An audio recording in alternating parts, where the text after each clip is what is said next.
Address ತಿಳ್ಕೊಂಡು service ಮಾಡೋದಕ್ಕೆ courier ಹುಡ್ಗ ಅನ್ಕೊಂಡನ. ಫೈಟರ್ ಓಡಾದ್ರೆ ಯಾವನು ಅಡ್ರೆಸ್ ಇರಲ್ಲ. ನಮಸ್ಕಾರ ಸ್ನೇಹಿತರೆ, ನಾನು ನಿಮ್ಮ ಶಾಂತಿನಗರ್ ಸೈಯದ್. ಏನಪ್ಪ ಈ ವಿಷಯ ಅಂದರೆ,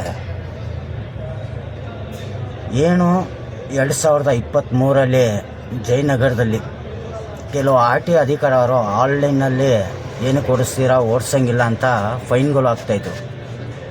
2023 RTO ಅಧಿಕಾರವರು ಆಟೋ ಚಾಲಕರನ್ನ ಹಿಡ್ದು RTO ಅಧಿಕಾರವರು ಫೈನ್ಗಳು ಆಗ್ತಾಯಿದ್ರು.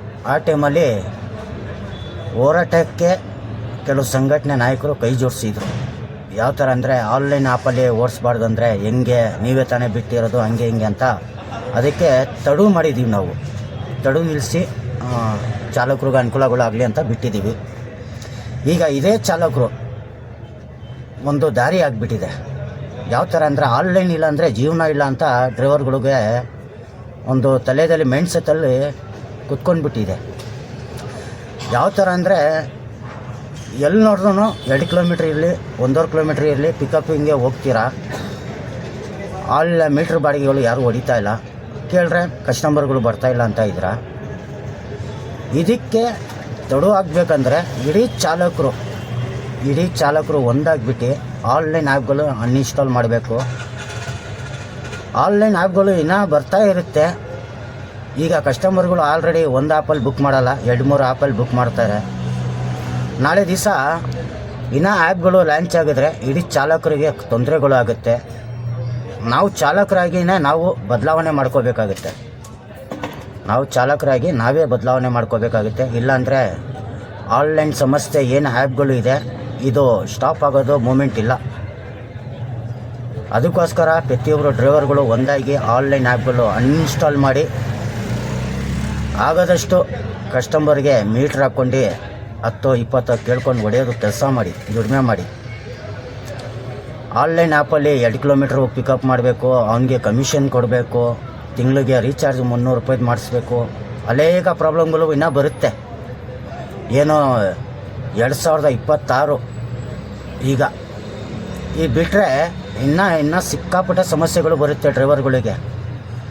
ಇವಾಗ ನೀವೇ ನೋಡ್ತಾ ಇದ್ದೀರಾ, ವೈಟ್ ಬೋರ್ಡ್ 2 ವೀಲರಲ್ಲಿ ಪರ್ಮಿಷನ್ನೇ ಇಲ್ಲ ಹೊಡೆಯೋಕ್ಕೆ.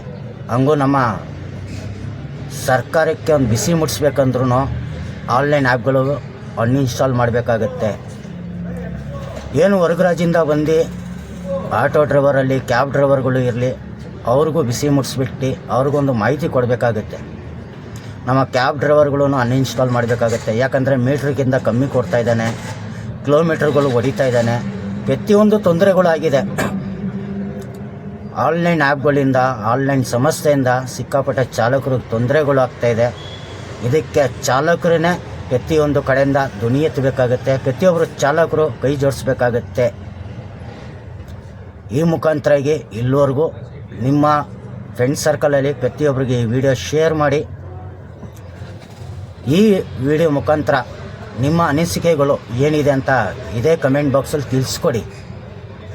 ಇದೇನಕ್ಕೆ ಕೇಳ್ತಾ ಇದ್ದೀನಿ ಅಂದರೆ, ಪ್ರತಿಯೊಬ್ಬರು ಆನ್ಲೈನ್ ಸಂಸ್ಥೆಯಿಂದನೇ ಪ್ರತಿಯೊಬ್ಬರಿಗೆ ಕಷ್ಟಗಳು ಉಟ್ಕೋತಾ ಇದೆ, ತೊಂದರೆಗಳು ಆಗ್ತಾಯಿದೆ.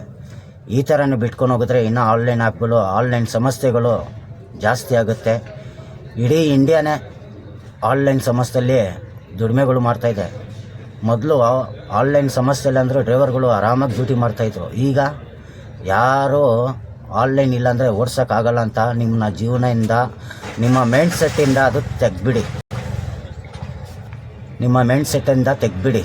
ಆನ್ಲೈನ್ ಆ್ಯಪ್ ಇಲ್ಲಾಂದರೆ ನಮಗೆ ಜೀವನ ಮಾಡೋಕ್ಕಾಗಲ್ಲ ಅಂತ ಬಿಟ್ಟಾಕ್ಬಿಡಿ. ಯಾಕಂದರೆ ಒಂದು ಕಾಲ ಈ ಥರ ಇತ್ತು, ಮೀಟ್ರ್ ಹಾಕ್ಕೊಂಡು ನಮ್ಮದೇ ಯಾವ ಥರ ದುಡಿಮೆ ಮಾಡ್ತಾಯಿದ್ರು ಆ ಥರ ದುಡಿಮೆಗೆ ಇಳಿಬೇಕಾಗುತ್ತೆ. ಆನ್ಲೈನ್ ಅವರು ನಾಳೆ ದಿವಸ ಹೇಳ್ತೀನಿ, ನಾಳೆ ದಿವಸ ಏನಾರು RTO ಅಧಿಕಾರ ಅವರು ನಾವು ಆನ್ಲೈನ್ಗೆ ಪರ್ಮಿಷನ್ನೇ ಕೊಟ್ಟಿಲ್ಲ ಅಂತ ಕ್ಯಾಬ್ ಡ್ರೈವರ್ಗಿರಲಿ, ಆಟೋ ಡ್ರೈವರ್ಗಳಿಗಿರಲಿ ಫೈನ್ಗಳು ಹಾಕೋದು ಮಾಡ್ರೆ ಅದಕ್ಕೆ ಕೊನೆ ನೀವು ಹಾಕ್ತೀರಾ. ಯಾವುದು ಆನ್ಲೈನ್ ಕಂಪ್ನಿಯವ್ನು ಬಂದು ನಿಮ್ಮ ಗಾಡಿಗಳು ಬಿಡಿಸ್ಕೊಡಲ್ಲ. ಯಾವ ಆನ್ಲೈನ್ ಕಂಪ್ನಿಯವ್ನು ಬಂದು ನಿಮಗೆ ಫೈನ್ ಕಟ್ಟಲ್ಲ. ಯಾಕಂದರೆ ನಿಮ್ಮ ಗಾಡಿ, ನಿಮ್ಮ ವಾಹನ ಕೋರ್ಟಲ್ಲಿ ನಿಂತ್ಕೋಬೇಕಾಗುತ್ತೆ, ಸ್ಟೇಷನ್ದಲ್ಲಿ ನಿಂತ್ಕೋಬೇಕಾಗುತ್ತೆ. 3 ದಿವಸ ಆಗುತ್ತೋ 4 ದಿವಸ ಆಗುತ್ತೋ, 10,000 ಫೈನ್ ಬೀಳುತ್ತೋ, 15,000 ಬೀಳುತ್ತೋ, 5,000 ಬೀಳುತ್ತೋ, 8,000 ಬೀಳುತ್ತೋ ಫೈನು. ಅದಕ್ಕೆ ಹೊಣೆ ನಮ್ಮ ಚಾಲಕರು ಹಾಕ್ತಾರೆ. ಯಾವ ಆನ್ಲೈನ್ ಕಂಪ್ನಿಯವ್ರು ಬಂದು ಏನೋ ಗುಡ್ಡೆ ಆಗಿಬಿಟ್ಟು ಏನೋ ಸಹಾಯ ಮಾಡಲ್ಲ, ಯಾವ ಕಡೆಯಿಂದನೂ ಚಾಲಕರಿಗೆ ಅಂತ ನಿಂತ್ಕೊಳಲ್ಲ, ಚಾಲಕರಿಗೆ ಯಾವ ಕಡೆಯಿಂದ ಸಹಾಯ ನೀಡಲ್ಲ.